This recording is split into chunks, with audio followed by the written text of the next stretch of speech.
Because when Stefan and I were speaking, we've had quite a few conversations, and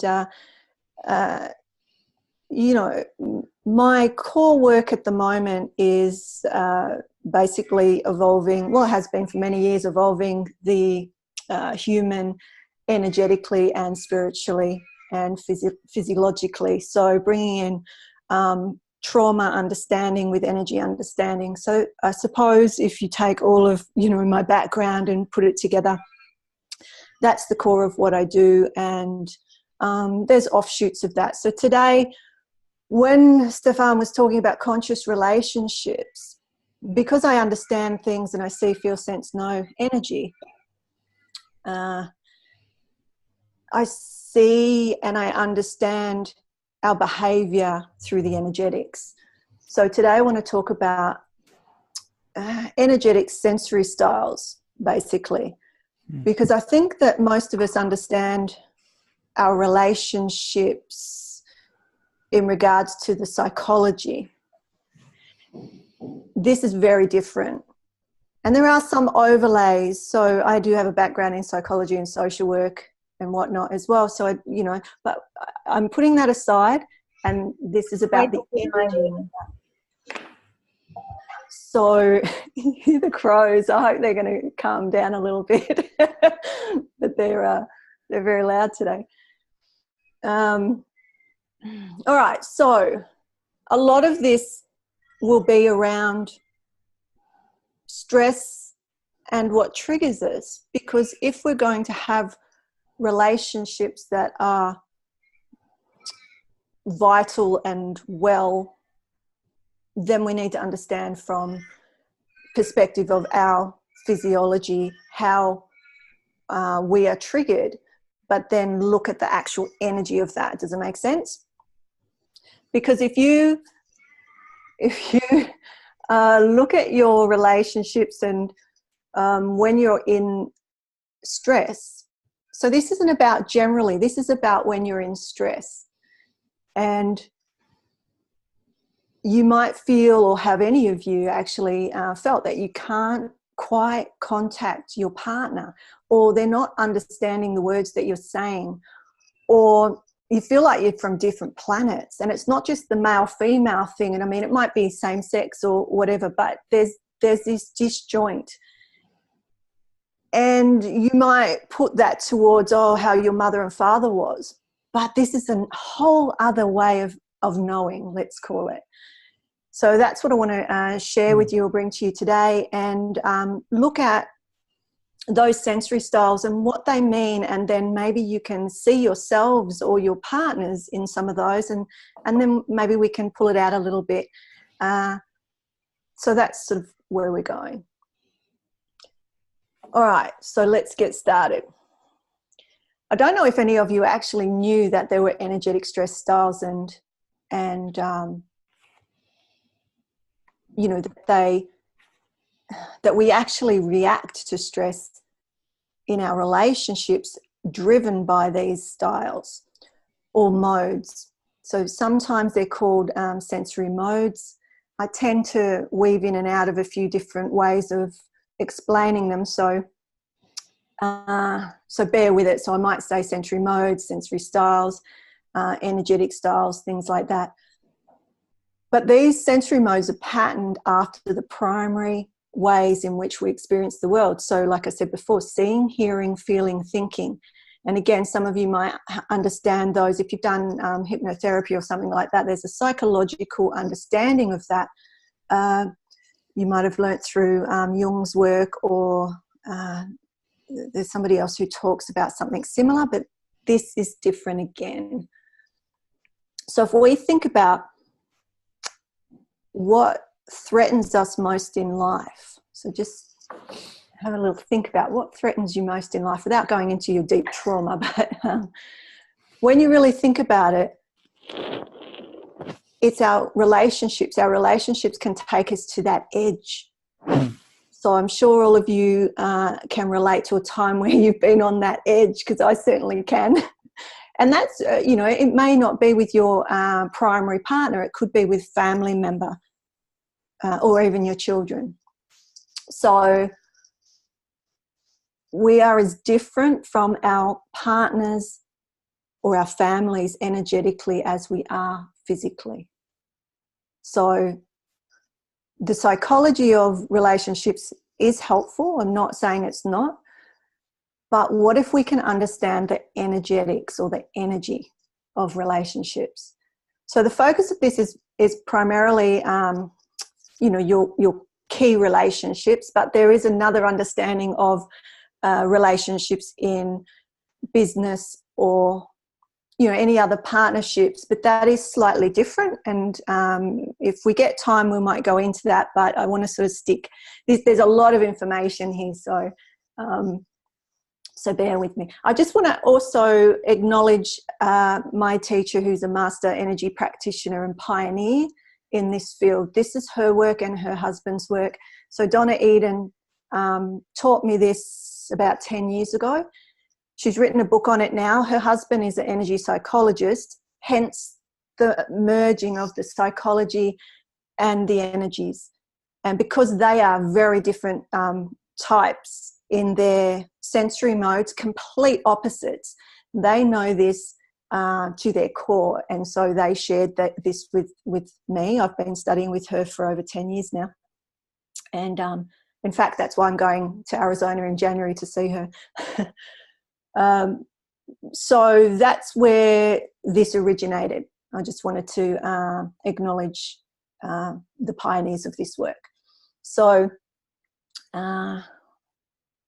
where was I? So what happens under stress? So let's do a little bit of the energy and then we'll go into it, because I want you to understand that if some of you aren't aware of the energetics, and you may not, so stay tuned if you start to glaze over, because it will make sense.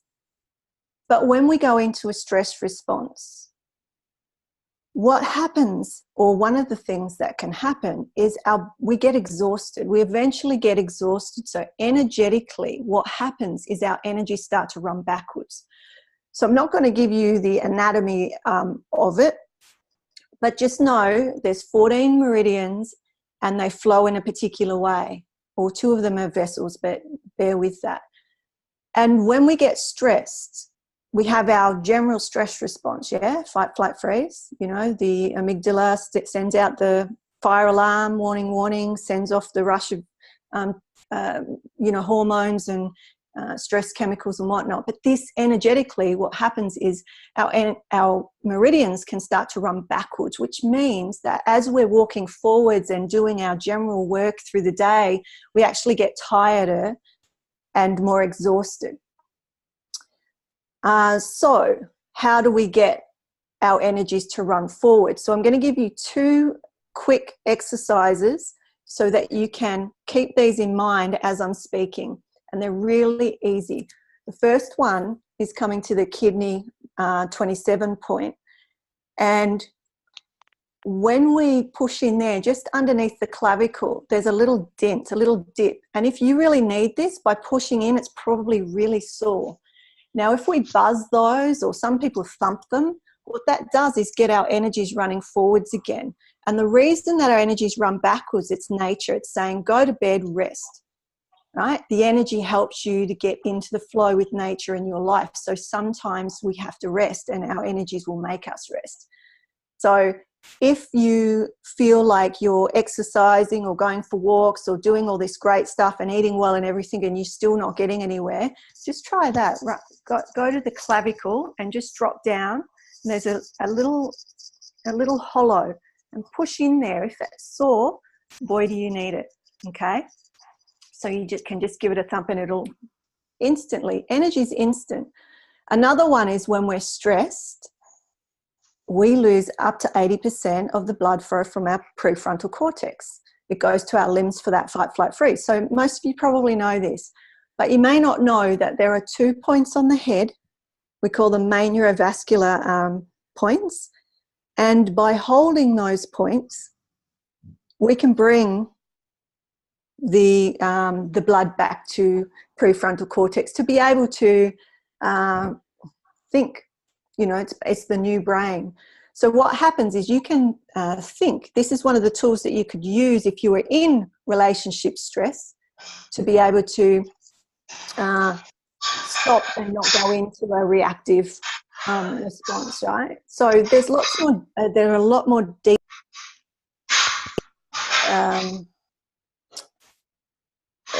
activations, but I'm just giving you a couple, because by holding these points, and you can just do that. Donna calls them the oh my God points, because you go, oh my God, you know, we do that. So just by holding that, and I was a trauma therapist for 20 years. I worked with the most extremely traumatized humans, mainly children, and that were moved from house to house to house to house because their behaviors were so intense. And I would teach them this, basically to bring the blood flow back, and the little capillaries, you can feel the pulsing of the little capillaries once that blood flow starts to come back. So if you're really stressed about something and you hold these points while you're thinking about that stress, as the blood flow starts to come back, we're retraining, we're evolving the system to be able to bring up a stress response or a stressful situation, but not go into losing the blood from our thinking brain. Does that make sense? So they're just two little ones. The other, I mean, you can add on to that. You can put a hand at the back and the front to get the polarities as well. But they're just really quick, just to introduce you to the how we bring stress in energetically. So that's really basic, but energy is a vital force in your body, right? So we can learn how to move it around and how to impact our health and relationships from understanding the energies of love. So basically that's what we're going into, yeah? There's a few others that, like, just to touch on that, if we are using touch, it's well known about, you know, oxytocin, the bonding hormone of the love drug. So by using touch also helps, but I want to move on to the actual, I suppose, the theory as such, because this is probably what you may not know. So the way we react in our distress in our relations is what I've said is energetic. In terms of our energetic stress style, what happens is we have 4, but when we're in stress, 3 fall away and 1's left. So that's why I want to talk to you about it. It's not that we're all of them, for instance. It's like lots of other energy understandings and other categories that people seem to want to put us in, but we are all of them. But when we're in stress, we go to the one that we believe, well, it's not even a thinking thing. We just go there. It's actually thought to be genetic. And where they sit is in the 3rd band of the energy of our systems, our biofield. And within that 3rd layer, there are 4 layers. And those 4 layers, so bear with me if I lose you, because we can ask questions. Within those 4 layers of the 3rd band of what some people might call the aura, I call the biofield, is where these energies sit. Hence, it's not psychology, it's energy, okay? So we've got 4. We've got kinesthetic, tonal, visual, and digital. So they link to the seeing, hearing, feeling, thinking, but there's the energetic difference. So I'm hoping that makes sense. If it doesn't, make a note and then we can ask questions. I am going to go into it. All right. So we favor the mode that determines the energetic stress we enter when we're under distress. So the characteristics, let's go maybe into the characteristics. So similar to genetic info or information encoded in our DNA, typically, now let's skip past that because it might confuse. let's look at the actual interrelationship stuff. So we often, let's just say, I don't like to say we do, but we often assume that our partners are the same as us. They're going to think the same as us. They're going to feel the same as us. They're going to understand, like we're using the same words, but they're actually hearing it very differently. And these sensory styles show us that.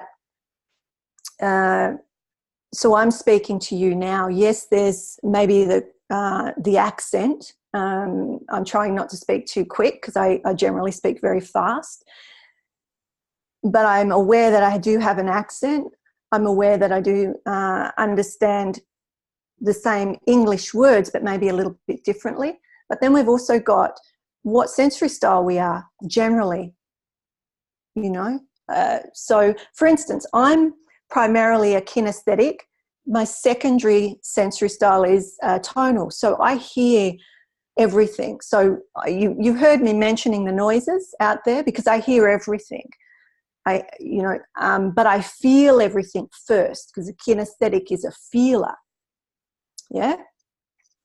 So if your partner is the opposite, and usually your partners are complete opposite, I think it's nature's little game that by bringing opposites together, not only, well, I'm generalizing with the male-female, but not only do we need to, I suppose what I'm saying is by opposites we get filled with the pieces of information that we might be lacking in ourselves. So if we can see past the difference or the frustration of not being able to really get what our partner is saying or doing or how they're being, it's actually a gift, and we can learn so much from them. And Stefan and I have talked about that in another way, about how we are learning from how other people are. But this might actually bring more light into that, Stefan. So we'll see, because I actually haven't talked to you about this in depth. So let's look at these in a nutshell. Okay. So what you can be doing is thinking about your partner. It's actually difficult to think about yourself in a stressful situation because you can't actually see yourself usually. So you might be able to pick what you are generally. So I can see that I'm a tonal generally. I'm all of them, but a tonal.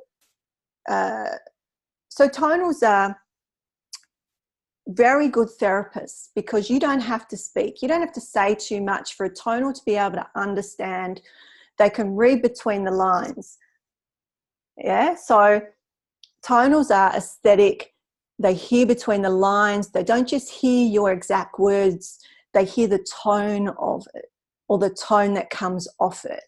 So that's beautiful when it's not a stressful situation. But they can also hear what you never said at all. Now, great, again, we're not stressed.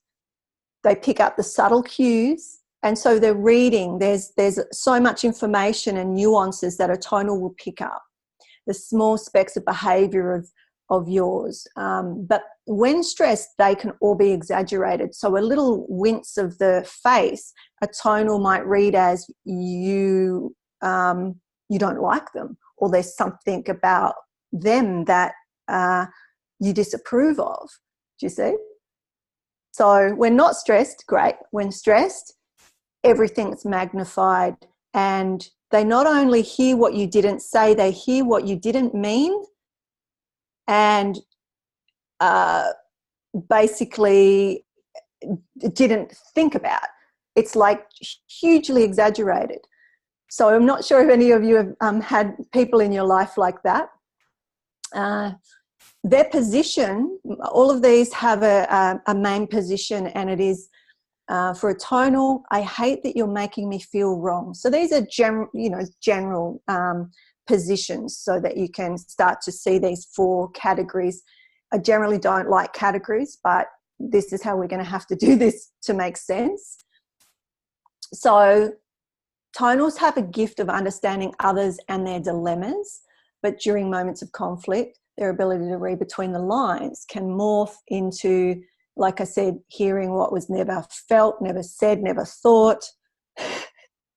And I feel like that there's, I won't go too deeply into it, but tonals are the most complex of those energies, because within the tonal category, there's 4 other layers within that, but that's another story. So just a little nutshell on a tonal. So I'm not sure if, any of you are relating to that, but that's one of my sensory styles, which makes me really good at being a practitioner and a therapist and whatnot, because if you're traumatized and I'm solid, I can understand and see between the lines and read the nuances of every micro movement that you have, right? But in my relationship with you, for instance, in a partnership, if I was doing that and morphing it into these micro movements that had to do with, you had a scratch that you couldn't itch, that's going to create some distance, because tonals will move away as well. So that's another thing. They will move away because they feel they're hurt. It's a feeling category. So let's go to visuals, because that's an opposite, yeah? So visuals are extremely passionate and inspire others to care about the things they care about. But in moments of conflict, they can take that situation and overshadow what's occurring. They can undermine the ability to empathize with their partner. So visuals of the visionaries, they have immaculate ways of bringing ideas to the world. I don't know if you've met a visual, somebody who their language and their poetry, how they speak, I just call them visionaries, yeah? They will look you straight in the eye and see precisely what you're doing wrong.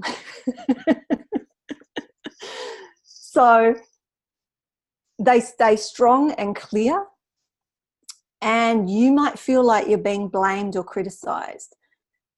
For them, for the visual, they don't feel that way at all. How they feel is that they're just sharing their immense wisdom with you, and if you would simply do what they said, everything would be great. So, isn't that right? Yeah. Do you know some visuals? Sounds like me, but I'll wait to hear the others.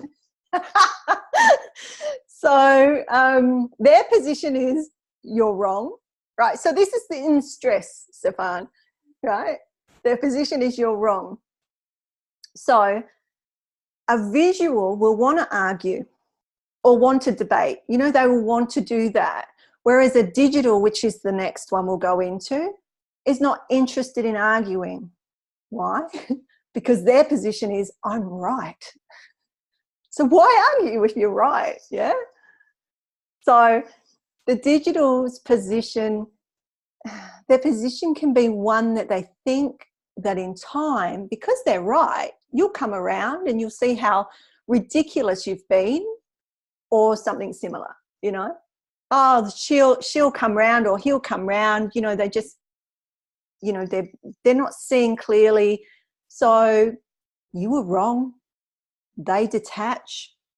It's hard to find an emotion. So if you've been in a relationship or know of people that, you can be almost begging, you're so distressed and so upset, and you're speaking, you're feeling words, and it's just bouncing off them. They're like a wall. They're solid. They're cool. They're calm. They're collected. They're rational. They're logical. So, their position is I'm right. So why do they have to worry about these messy things called emotions? They don't. So if you're okay, I haven't done kinesthetic yet, but these are opposite. Even if you're a tonal, so tonals and kinesthetics are the feelers of the world. The visuals and digitals are the more logical, rational ways of knowing. And neither is better or worse. So this isn't about judging.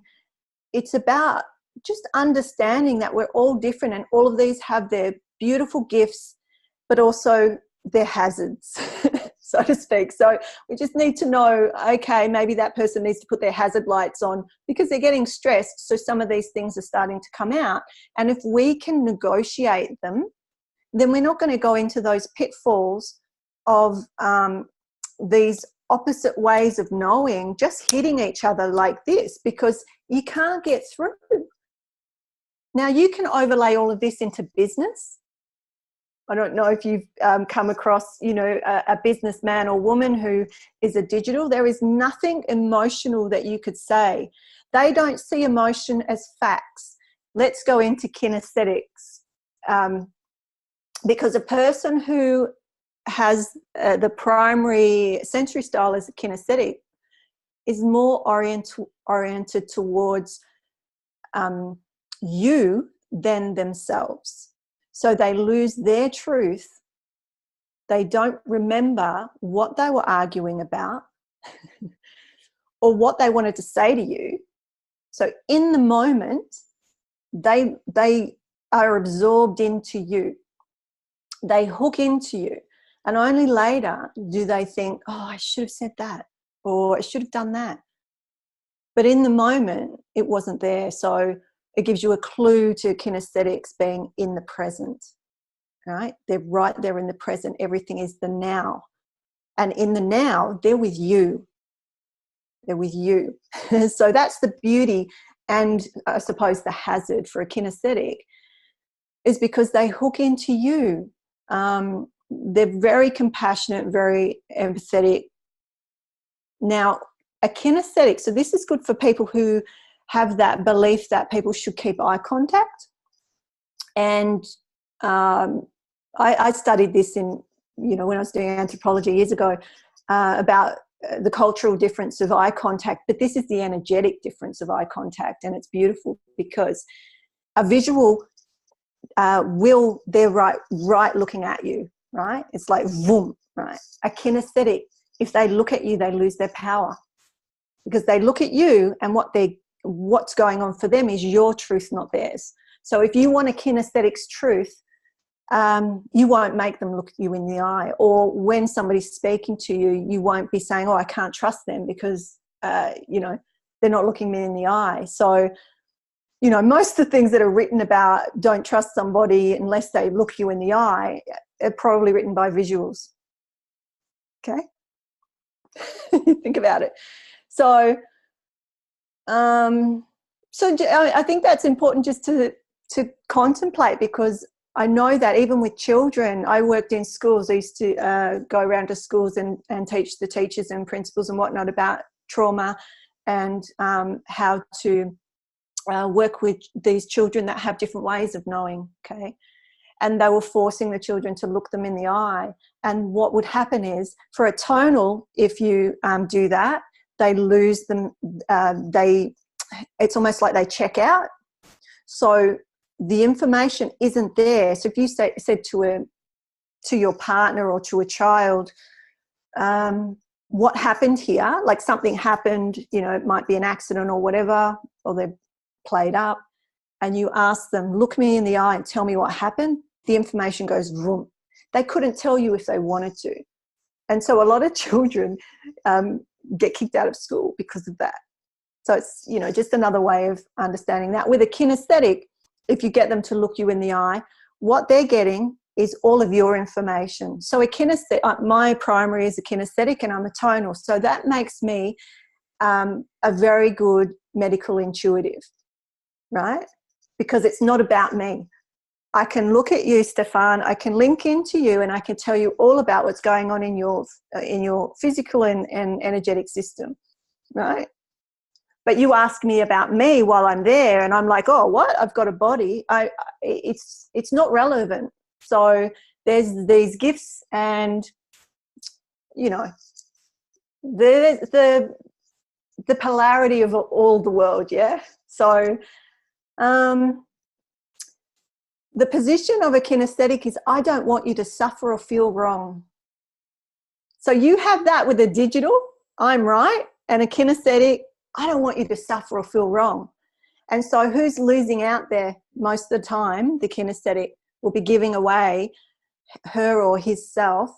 Going into, I'm going off track a little bit, but I think this is interesting, it's come in, that men who are kinesthetic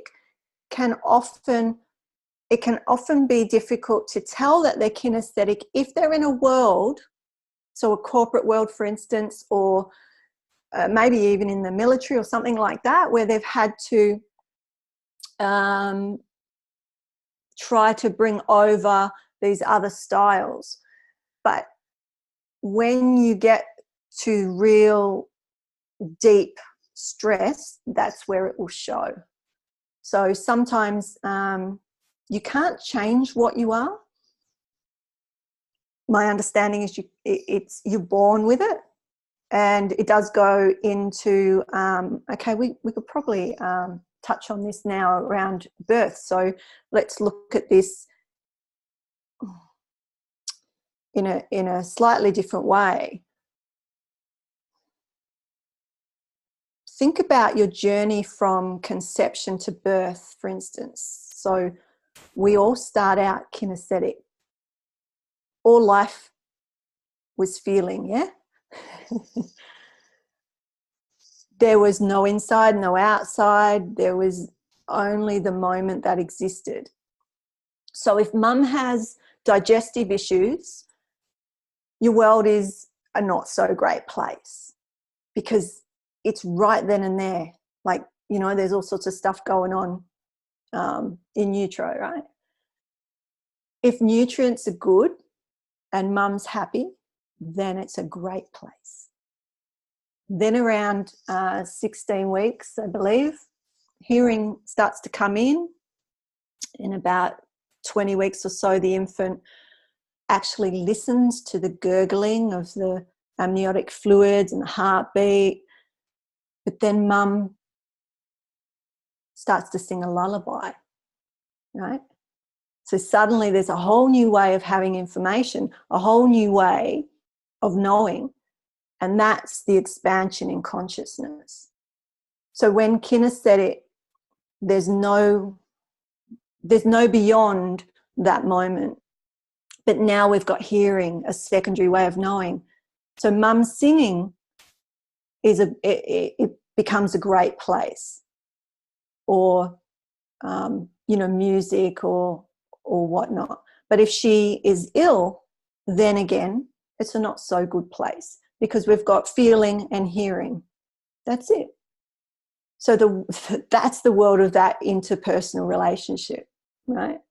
So by the third trimester, roughly, there's this responsiveness to light. So the visual starts. We have vision roughly the length of the mother's arms, right? We can see. This is the third way of knowing. So sound is close up, but vision is a sense that brings in perspective. So visuals have a lot of perspective. That's their gift, perspective. But when a visual is stressed, they have tunnel vision, right? So now all three, we have three senses to make sense of the world: feeling, sound, and sight. The fourth mode emerges, and this is different due to the human ability to abstract, right? So first we might have had symbol and then language. We can know things in our head, and then they're totally different from what we're perceiving. So there's a different, they're different from the senses. Does that make sense? I'm not sure whether I said that clearly enough, but basically some people will trust that way of knowing more than these other senses. So that's the digital type. It's that abstract world. So I hope that was sort of clear. So when we're not stressed, all four, I've said this before, all four are important, but we tend to trust one mostly. So just aware of the time. I can keep going and I'll tell you this before we stop. I mean, I'm happy to keep going. You can give me the hoy when you want me to stop, Stefan. There are ways of testing these. There's also a free, I'll put the link, I'll see what the best way is to give you the link. There is a quiz type thing. I don't use that, but there is one online, and I can give you the link to that. The thing is that you won't be able to really know unless you can bring a stress to mind and then be tested with that stress in mind, because these are stress types. So I can give you the things to sort of contemplate and go, oh yeah, that sounds like me and that sounds like me, because I can't see myself as a kinesthetic because I'm not stressed. How I'm interrelating with you now is as a tonal. But if you really stress me, or when I go really into another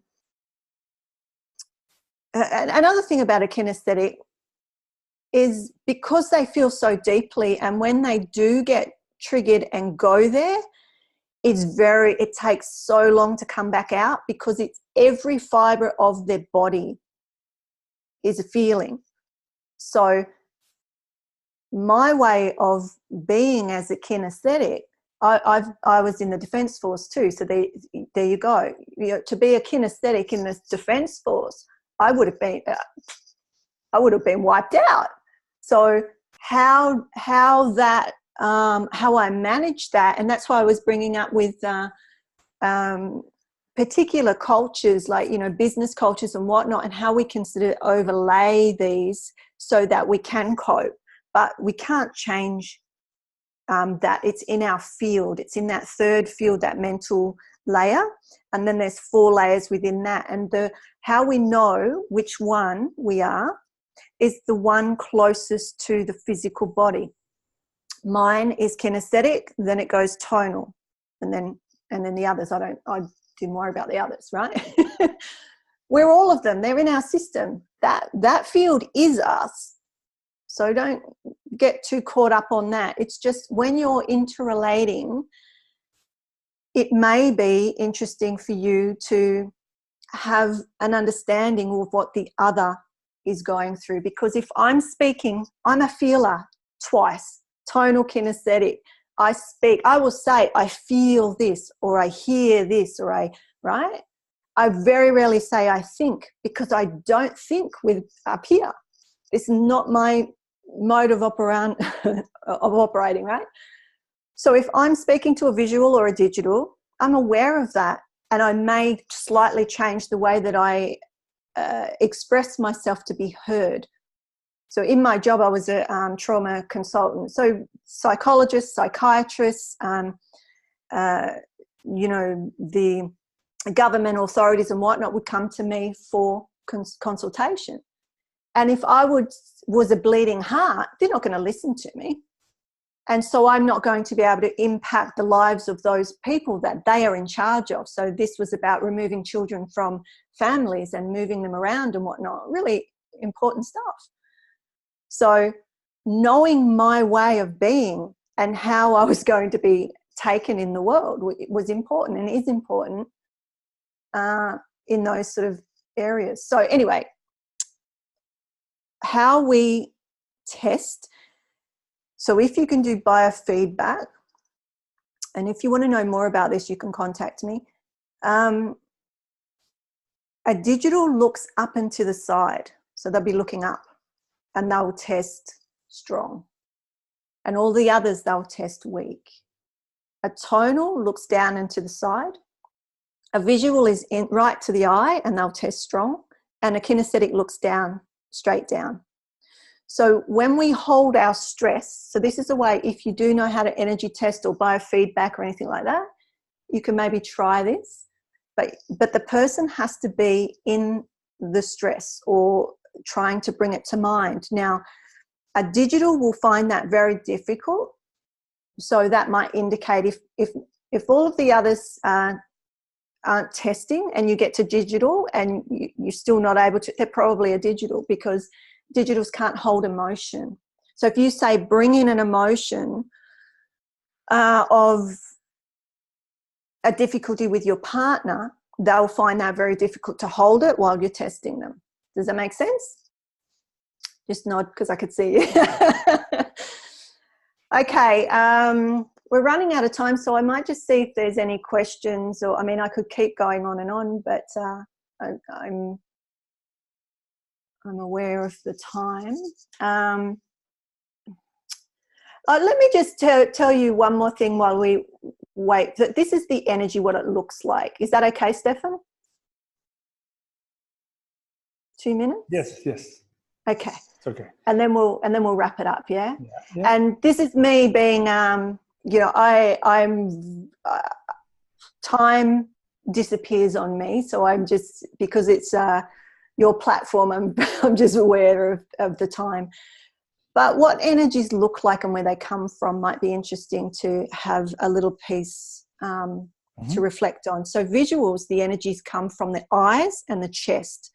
So it tunnels out to the other person. So, maybe have your partner or somebody in mind as I go through these, or yourselves, but it is a bit more difficult for the self, because I said when you're really in that deep stress, you can't really see yourself very clearly. So anyway, the tunnel vision is all they see, and they lose perspective, which is usually their greatest strength, which I said before. They're visionaries. They believe they have perspective. So when the visual is in stress, you will feel a lot of energy coming at you. So that's an indication that they're a visual, yeah? They'll be right in your face, staring in the eye, and you'll feel all this energy coming from their chest. Well, you may not feel it energetically, but you'll feel it in some way. Kinesthetics, the energy goes inwards. They absorb the feelings, the information. It's about you. So to them, the feelings are the facts, and that's what they trust. Their primary system is about feelings. So the energy goes into the heart, and then it moves out to the organs, and it gets really thick and paralyzed. It's like the energy leaves the brain, so it's not about thinking, it's about feeling, right? So you say to a kinesthetic, what do you think about that? There's nothing there, right? So how do you feel about that? And that you'll get beauty, right? So they're in the moment, and it's from the heart, basically. So the digital is all in the head.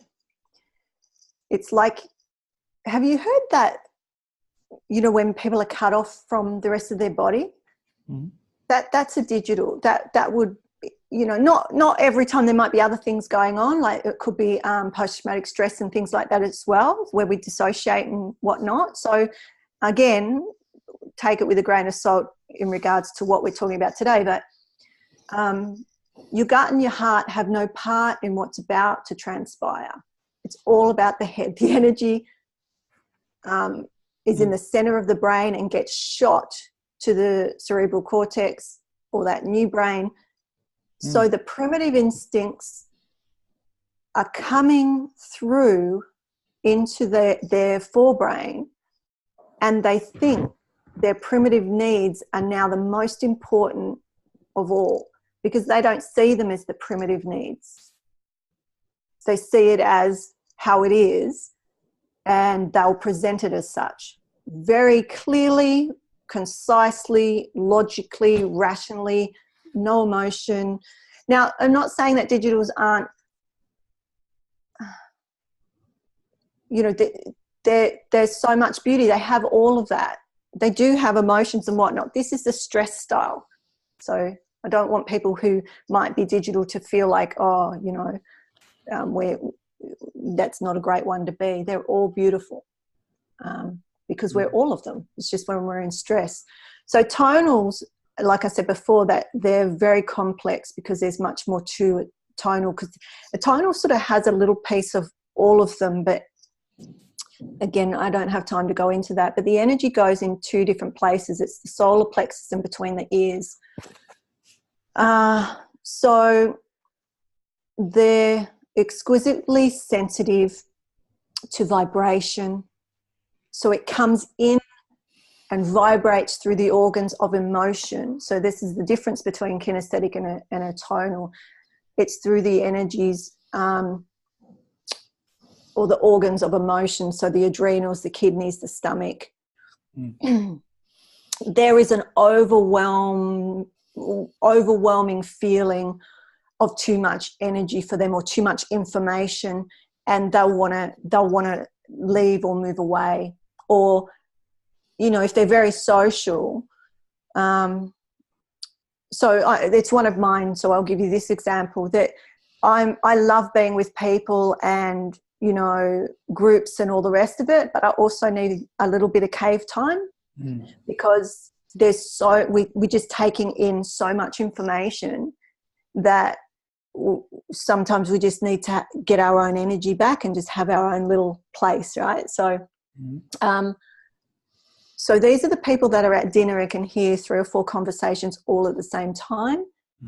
And that when stressed, if your partner says anything to you, however good, you know, meaning he or she might be, it's just too much, and you might find that they have a little meltdown, right? Or they just need to leave, right? So I'm not sure if any of you can relate to that. So I'll just finish on the Which gifts. one was that, Cynthia? That's the tonal. Okay, that's not me. Okay. Can That's someone not have 2? You're all, yeah, you have a primary and a secondary. So I'm primary kinesthetic and I'm secondary tonal. Okay. And I mean, we are all of them. Okay. It is the same as the what I call the 5 elements in Chinese medicine, because these do relate to that, because the emotions that relate to them do relate to the rhythm that you are, which I call it the rhythms, but they relate to the 5 elements. So fire, I'm a fire element, so very fast energy. Fire, water, really, I have a secondary. So it's the same thing. You could be primarily fire, or you can have a secondary element. Most people have one, but occasionally you'll have a couple. So if in your work you might be functioning on your secondary sensory style, because it depends on the relationship, but your relationship, like I said at the beginning, it's life or death. It's programmed in there. So your core relationships, when there's stress, your body literally, as in other full-on stress responses, it's your survival. You know, it's not going, oh, we're just having an argument. It's going, my life is dependent on this. So that sensory style comes in because it's the closest in that band that you're, you know, it's not that you're trusting up here. It's energy.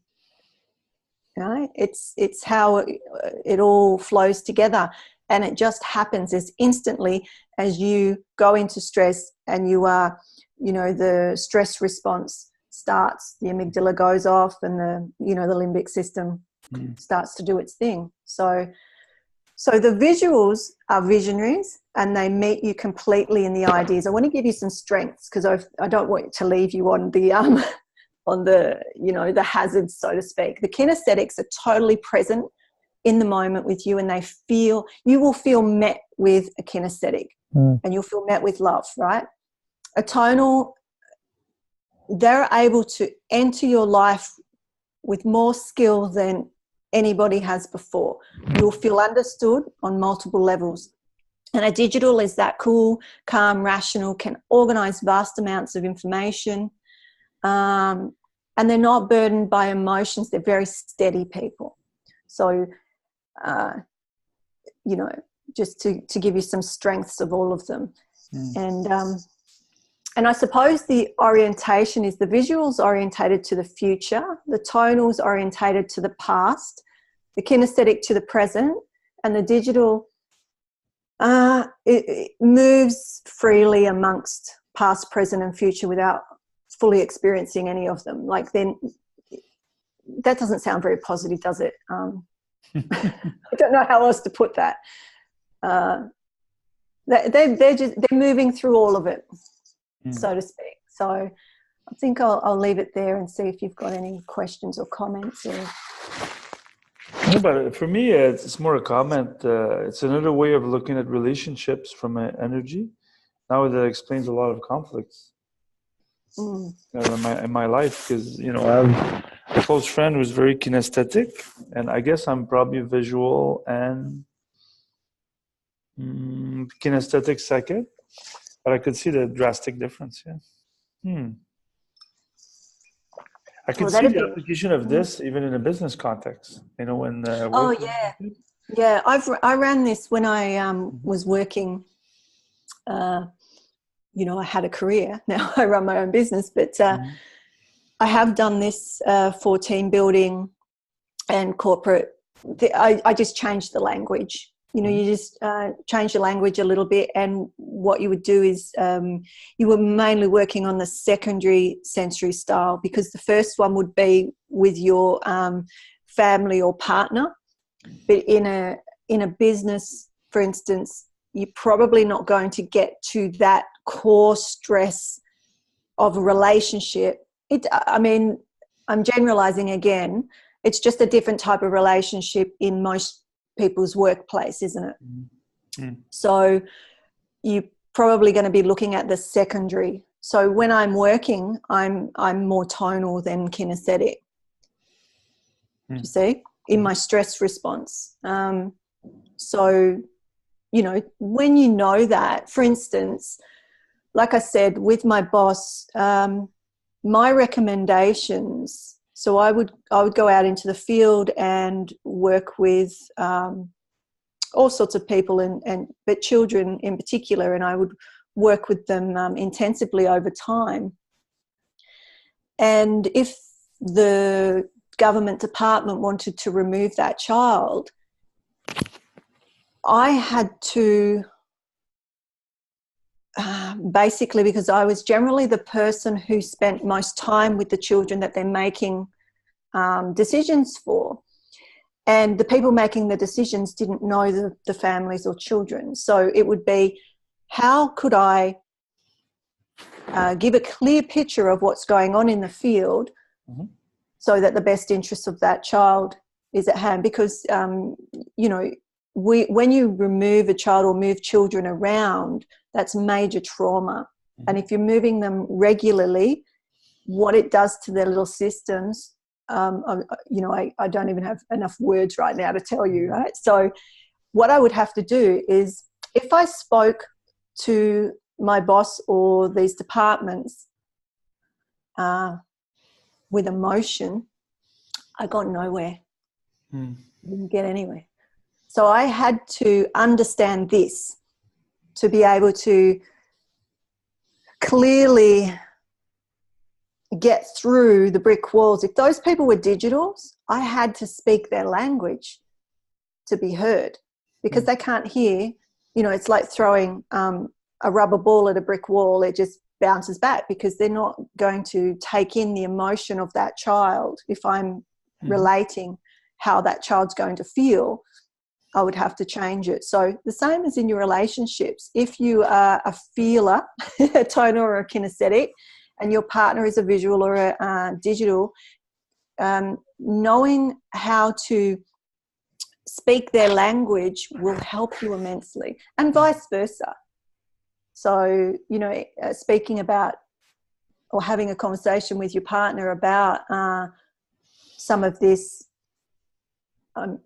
might be helpful, so that you can show them that you're not just, for instance, if you're a kinesthetic, you're not just a bumbling mess, because kinesthetics lose their words. They lose their ability when they're in it. they are so feeling orientated that sometimes you just go to gloop, you know. And so whoever you're debating with or, you know, arguing with, they're going to win. It's always going to be their way, because you go into the present moment and how can I make you feel, or how can I prevent you from suffering? So you see how,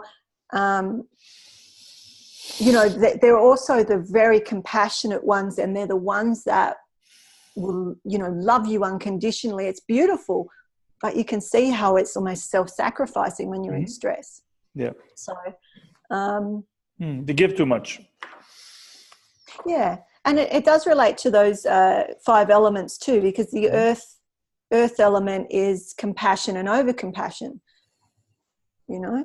So an earth element would be have some sort of similarities to kinesthetic, yet all earth elements may not be kinesthetic. It's like most empaths are kinesthetic, but not all kinesthetics are empaths. Does that make sense?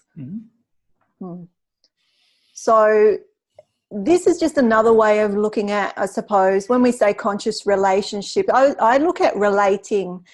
It's about conscious relating. And if you have an extended consciousness or a way of knowing about the other, then maybe we can, you know, when it starts to get a bit heated, or, you know, for instance, kinesthetics can blow up because they are, you know, losing ground constantly, and then at some point they're going to blow up. So if you know that too, you're going to be aware of that, so that you don't explode. You know, all of us really, if we're aware of it and we can diffuse regularly, or stop, or have ways of, you know, even at the beginning, you know, calming, coming back to the self. A good technique is, it's a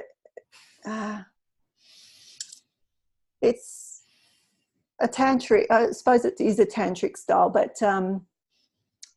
touch is important. So if you have a relationship where your partner is open to having some things in place, so that when you do start to go into a stress response, you can actually stop and then do something, because you can't move these energies. It's not by thinking. It's not going to happen just by thinking it. Okay.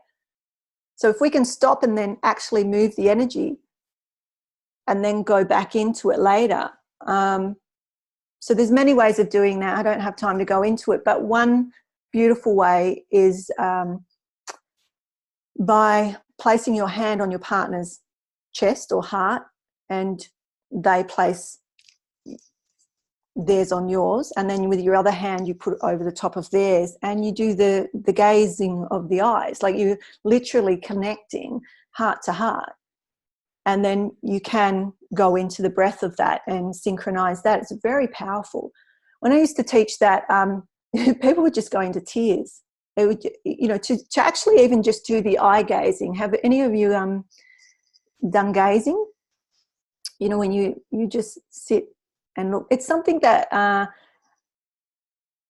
as an initiate in an ashram, that's what used to happen. You would literally gaze into everybody's eyes in there, you know, and it's so powerful. But if you can do that with your partner, and it might be difficult at the start.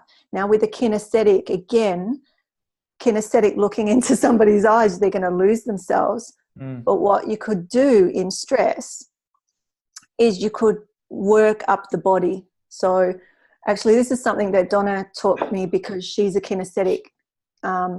She's kinesthetic visual, I think. But she would look from basically go up the chakras, and when she got to the heart, she would feel, because kinesthetics feel, right? So if she can work, she's in her anger, and you can start at the root or the base, and breathe and just go up through the chakras, by the time she gets to the heart, all she feels is love. So it's about keeping in mind how you feel about your partner too, and getting back. So the touch, why I'm bringing in the touch is because through touch we can calm, we can move energy with our hands. They're electromagnetic. We've got south and north. They're like a magnet, right? So it's like magnet therapy. We can literally move energy with our hands.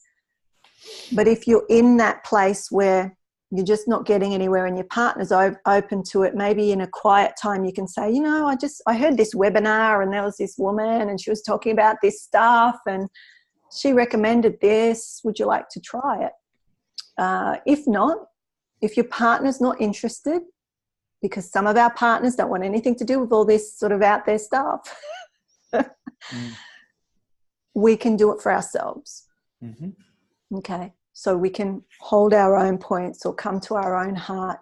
We can do breath, follow the breath, stop, follow the breath, relax the belly, come to the heart, and then maybe come back. So there's so many different ways that you can do that. But yeah, I'll leave it at that. Maybe we can